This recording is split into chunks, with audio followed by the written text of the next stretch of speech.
Hello friend, तो आप सबका स्वागत है हमारे करंट टुडे चैनल में। आज डेट है 17 जून। स्टार्ट करते हैं आज का करंट अफेयर। तो हमारा फर्स्ट क्वेश्चन है, हाल ही में भारतीय पहलवान विनेश फोगाट ने पोलैंड ओपन में कौन सा पदक जीता है। पोलैंड ओपन ने हाल ही में विनेश फोगाट ने स्वर्ण पदक जीता है और इससे पहले भी 2 पदक जीत चुकी हैं विनेश फोगाट। वो एक तो जीता है मोटेया मोटेया यूनिकॉर्न में, जो कि मार्च में हुआ था, ठीक है। और एक एशियन चैम्पियनशिप जो कि दुबई में हुई थी। एशियन चैम्पियनशिप जो कि कहाँ हुई थी, दुबई में, उसमें जो कि अप्रैल में हुई थी, उसमें जीता था। और ये तीसरा स्वर्ण पदक जीता है पोलैंड ओपन में 53 केजी में। ओके, चलते हैं next question number 2। C A F द्वारा वर्ल्ड गिविंग इंडेक्स 2021 में भारत को किस स्थान पर रखा गया है। भारत को किस स्थान पर रखा गया है, तो इसका आंसर है अपना 14। भारत की कौन सी रैंक है, 14th रैंक है, सॉरी 14वीं रैंक है। इसको किसके द्वारा जारी किया जाता है, वर्ल्ड गिविंग इंडेक्स को इसको जारी किया जाता है चैरिटीज़ एड फाउंडेशन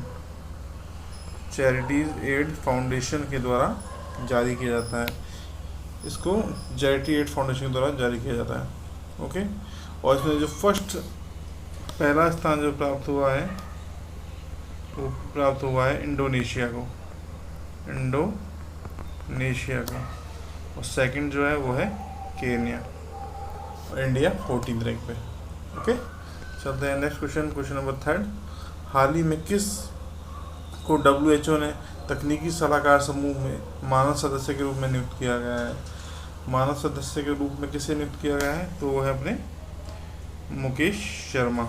और मुकेश शर्मा जो है IIT होल्डर है, और इनको global air pollution and health technical adviser group के रूप में नियुक्त किया गया है।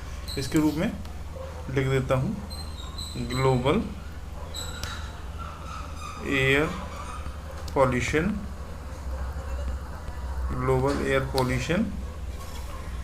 Health and technical advisory.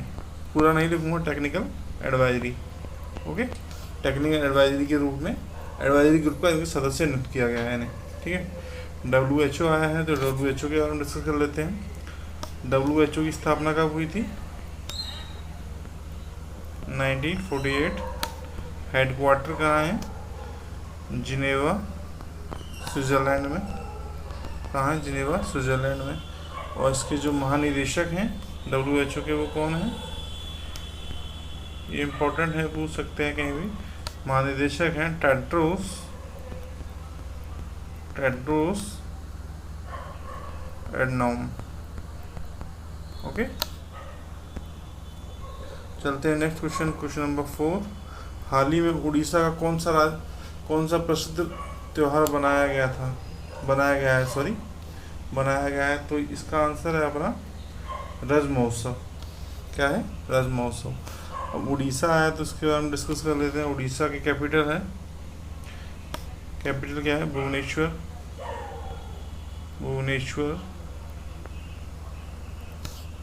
Orissa की कैपिटल है भुवनेश्वर।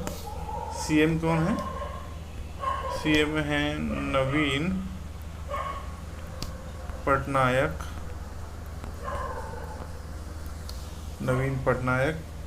और राज्यपाल हैं गणेशी लाल।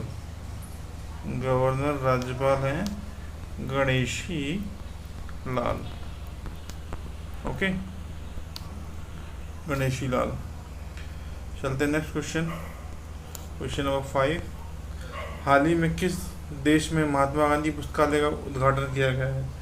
महात्मा गांधी पुस्तकालय का उद्घाटन किया गया है केन्या में। केन्या आया है, तो केन्या की कैपिटल क्या है, केन्या की कैपिटल है नैरोबी।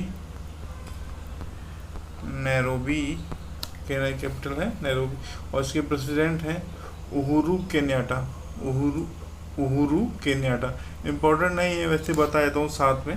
उहुरु केन्याटा इतना इम्पोर्टेंट नहीं, क्योंकि इतना केन्या इन देशों की मोस्ट होता है, जैसे कोई नियुक्त किया गया हो या हाल ही में अपॉइंट किया हुआ तो मतलब निर्वाचित हुआ हो तो उनको पूछा जाता है, ये हाल ही के नहीं है।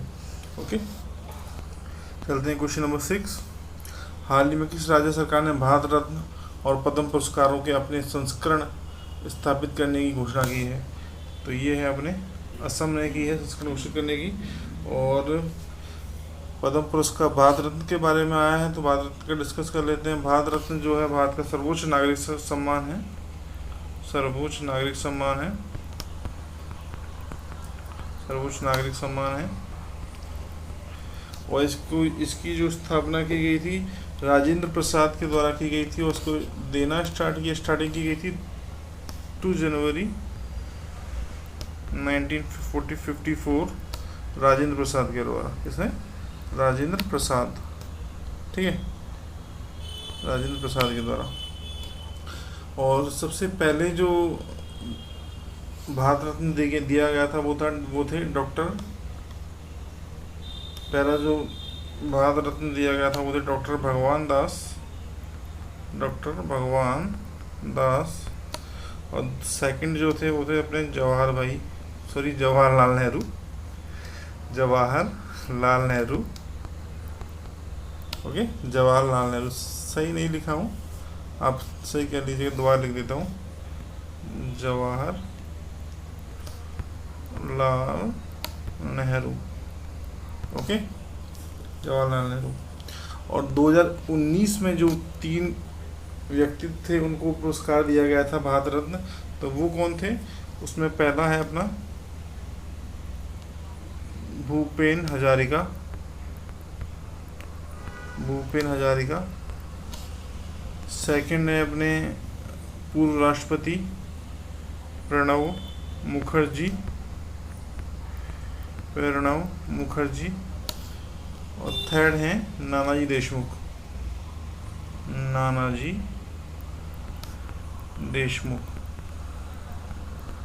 ओके, चलते हैं नेक्स्ट क्वेश्चन नंबर 7। हाल ही में संयुक्त राष्ट्र परिषद के गैर स्थायी सदस्य के रूप में किसे चुना गया है? गैर स्थायी सदस्य के रूप में किसे चुना गया है? तो उसका आंसर है अपना ब्राज़ील के साथ अन्य भी देश हैं और भी देश चुने गए हैं, इसमें एक ही दिया है तो ब्राज़ील है। वैसे और जो देश हैं वो हैं अल्बानिया, एक तो है अल्बानिया, इनको लिख लीजिएगा, कोई भी देश पूछ सकता है। अल्बानिया, पहला हो गया ब्राज़ील, दूसरा हुआ अल्बानिया, थर्ड है अपना गैबोन, GABON, गैबोन। और फोर्थ है अपना घाना, ये अफ्रीका के देश हैं। UAE, ये अरब खाड़ी प्रदेश है, UAE, ठीक है। इनको दिया गया है, कौन कौन से दोबारा बोलिए एक बार? ब्राज़ील, अल्बानिया, गैबोन, घाना। ओके, और ये इसका जो संयुक्त राष्ट्र UN सिक्योरिटी काउंसिल का, संयुक्त राष्ट्र सुरक्षा परिषद का 75वां सेशन था, ठीक है, 75वां सेशन था। अभी चलते हैं नेक्स्ट क्वेश्चन नंबर, अच्छा इसका UN सिक्योरिटी काउंसिल जो है UN की संस्था है, और UN की जो स्थापना हुई थी वो 1945 में हुई थी, ठीक है। और इसके जो सेक्रेटरी जनरल हैं वो एंटोनियो गुटेरेस है, ठीक है। मिस कर रहा था, मैं कुछ मिस कर रहा हूँ, ठीक है। सूखा एवं मरुस्थलीय नियंत्रण दिवस कब मनाया जाता है? सूखा एवं मरुस्थल नियंत्रण दिवस कब मनाया जाता है? तो इसका आपका आंसर है 17 जून। क्या? 17 जून। और इसकी इस बार की थीम क्या है? थीम बता देता हूँ आपको, भोजन, चारे एवं रेशों के लिए उपभोग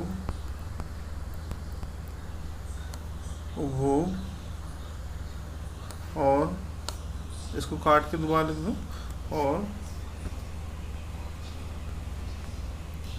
भूमि के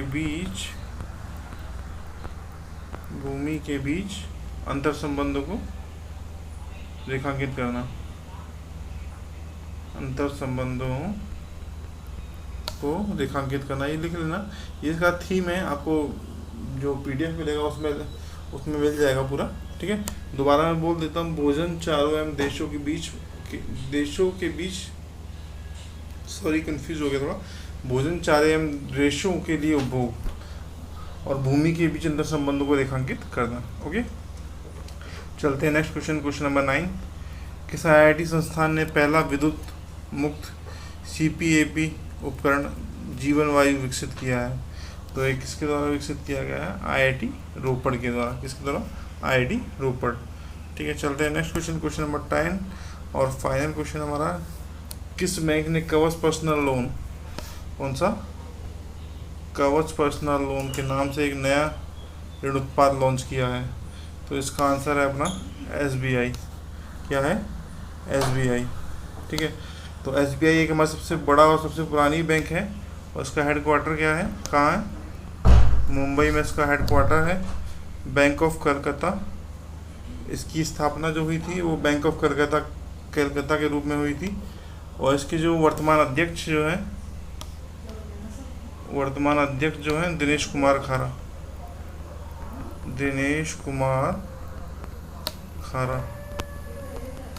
ओके, दिनेश कुमार खारा। तो आज का डिस्कशन हम यही खत्म करते हैं। आप सभी को पसंद आया तो लाइक कमेंट सब्सक्राइब जरूर कीजिएगा। Thanks for